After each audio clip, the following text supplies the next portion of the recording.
Haya ni matokeo ya uchaguzi mkuu nchini Uganda, kama ambavyo nimekuwa nikiendelea kukujuza kwa kile ambacho kinaendelea huko nchini Uganda kufuatia wananchi kujitokeza kupiga kura siku ya jana, ambapo matokeo yameendelea kutangazwa tangu siku ya jana jioni, na hadi sasa tume ya uchaguzi nchini Uganda imeendelea kutangaza matokeo hayo katika baadhi ya vituo ambavyo tayari hesabu zimeshafanyika. Na hapa nimekusogezea matokeo ya uchaguzi mkuu wa rais. Wapo wagombea wa nafasi ya urais takriban 8 katika kinyang'anyiro hicho cha uchaguzi mkuu nchini Uganda.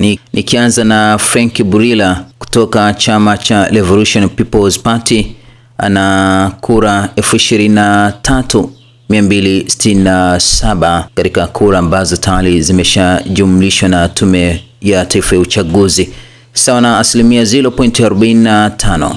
Mugisha Mtu kutoka ANT ana kura 29,504 sawa na 0.57 ya kura zote ambazo zimeshahesabika hadi sasa. Robert Kyagulanyi Ssentamu NUP ana kura 1,312,047 sawa na 19.85 ya kura zote ambazo zimeshahesabika na tume ya uchaguzi nchini Uganda.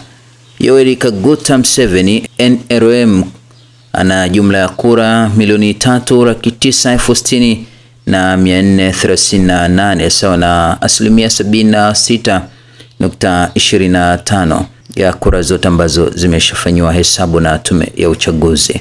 Robert Kasibante kutoka chama cha National Peasants Party ana kura 15,929 sawa na 0.31 ya kura zote hadi sasa. Nathana Nandala Mafabi FDC ana kura 108,301 sawa na 2.8 ya kura zote.